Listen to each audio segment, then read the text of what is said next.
Good evening there, everybody. What is happening? Hopefully, y'all are having a wonderful day today.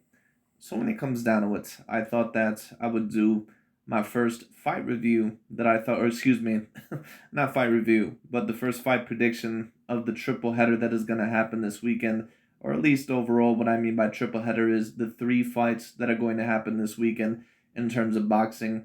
One of those fights, of course, is going to be the fight that I'm going to give you my little fight prediction and preview on today, the Deontay Wilder versus Robert Helenius fight. We also have the Claressa Shields versus Savannah Marshall fight, I believe, which probably is going to be the biggest fight this weekend, at least in terms of competitiveness, more than likely. And then, of course, you have the Devin Haney versus George Kambosos Jr. rematch, which, in my opinion, is not as big of a fight, but we'll see overall what happens. Anyways, let's overall get into the fight prediction and overall my thinking or who I think is going to win the fight and why. And let's just get straight into the breakdown. So, anyways, I think that this is a very particularly interesting fight. This is going to be on pay per view, I believe, on Fox or at least on Showtime Network. I don't necessarily think that it was a fight that needed to be on pay per view, but I can't necessarily blame that of the PBC. Deontay Wilder is one of their biggest stars. He may actually be the biggest star currently at the PBC, either him or Earl Spencer Jr. Maybe Devonta Tank Davis is up there as well.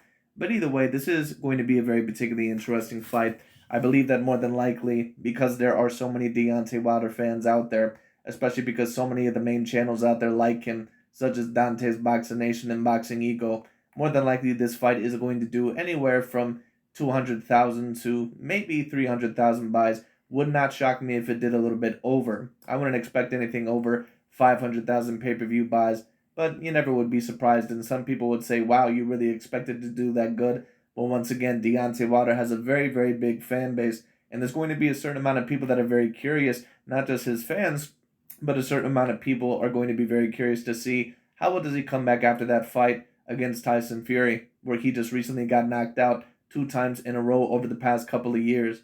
Now, if I wanted to go on a narrative like some of the channels that I tend to review, like when they were talking about Canelo Alvarez after his loss to Dimitri Bivol, and they stated, oh, well, why doesn't Canelo rematch Dimitri Bivol immediately? Isn't that a cherry pick? Well, if we wanted to allege the same thing, we could also say that Deontay Wilder facing Robert Helenius after his two ass whoopings against Tyson Fury, we could say that this is a cherry pick if we truly wanted to. But if we're really being fair and objective here, this is exactly what a fighter who recently lost some of the bigger fights in his career is supposed to do. Because Canelo Alvarez, when he ended up losing to Dimitri Bivol, it's not like it was a fight that could have went either way. It was a fight that, in my opinion, Dimitri Bivol clearly won, and clearly won at least 8 rounds to four. I've even had some people tell me that they thought that he won 9 rounds to three. I gave Canelo a good solid 4 rounds, but either way, it was a fight that Canelo clearly lost. So what Canelo needed to do was to back up and refresh himself and reflect on why he lost, build his confidence back, and then maybe get back in the ring with the Dimitri Bivol, which more than likely we're going to see sometime early on next year. Well, Deontay Wilder, in my opinion, is going to have to do something very, very similar, and the opponent that he decided to pick was against Robert Helenius. I'm not going to sit here and tell you, oh, well, I believe this is a cherry pick. He needed to face Andrew Ruiz, or he needed to face Anthony Joshua, he needed to face Alexander Usyk, because I think, in my view, that would be asking a little bit too much of any fighter that recently took the type of loss that either Deontay Wilder or any other fighter that lost in the type of fashion of what Deontay Wilder did in his most recent matches. I think that would be asking a little bit too much. I think right now we need to gauge where Deontay Wilder is within his career, and I think that this is a first good test. Now, do I believe that Robert Helenius, in my opinion, that he has a great chance to defeat Deontay Wilder? No, but this is the type of opponent that you want. Someone who can be a little bit of a challenge, someone that you're kind of familiar with and that you overall have been sparring partners with for a little bit of time.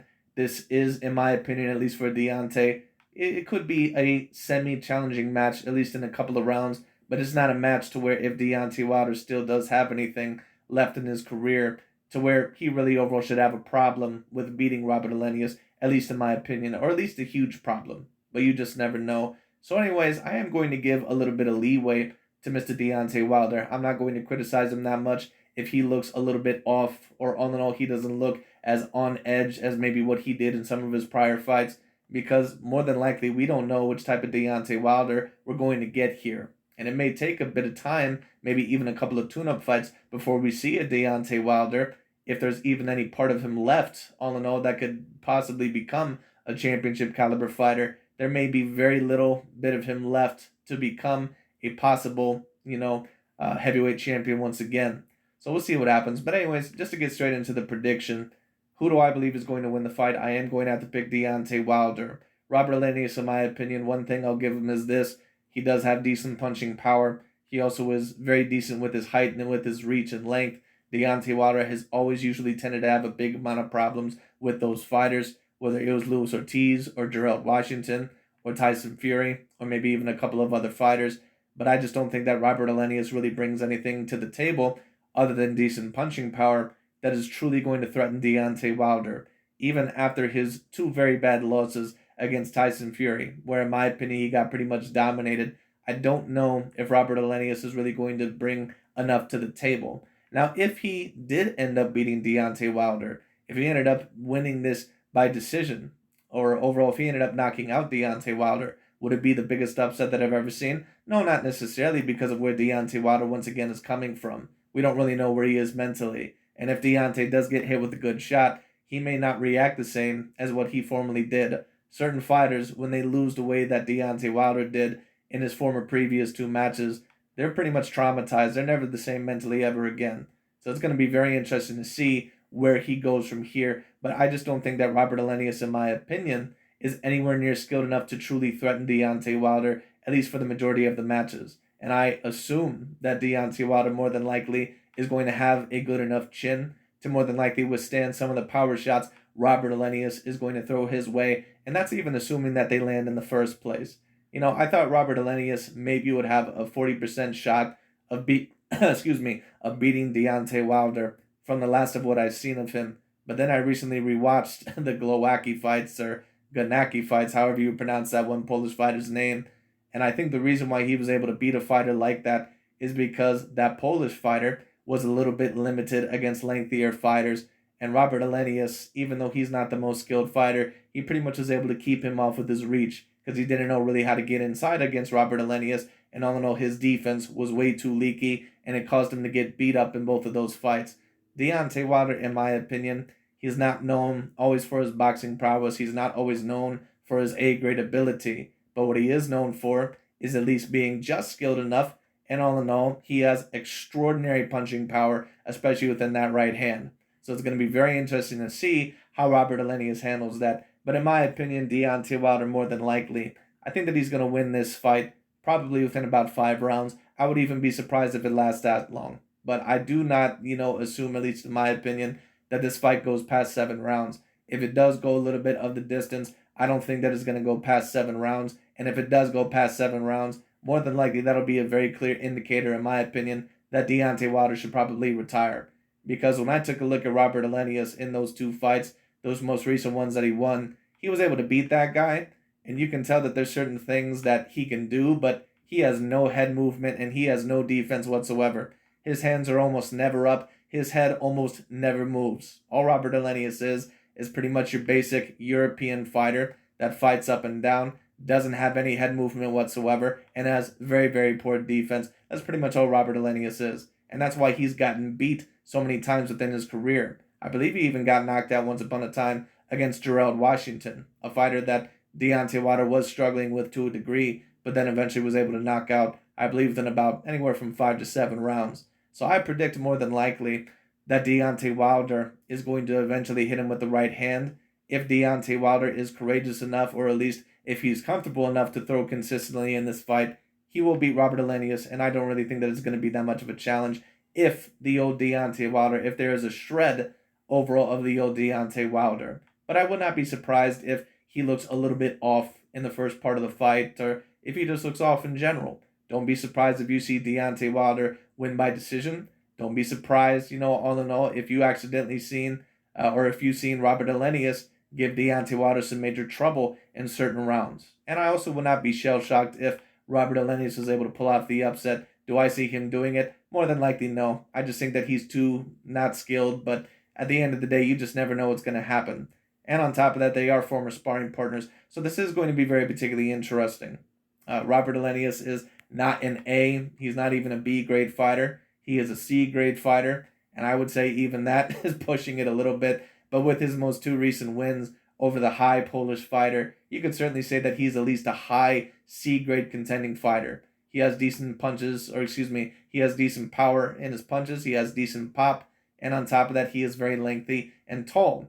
Do I think it's going to matter that much? More than likely not, because he has no defense all in all, and he has no head movement. So we'll see what ends up happening in this fight. But it is going to be very, very particularly interesting. I have Deontay Wilder knocking out Robert Helenius more than likely within about 5 rounds. Wouldn't be surprised if it didn't even go past the first round. Wouldn't be surprised if it didn't go past 2 or 3. I think that more than likely Deontay is probably going to get him. I'll say within about anywhere from 3 to 5 rounds.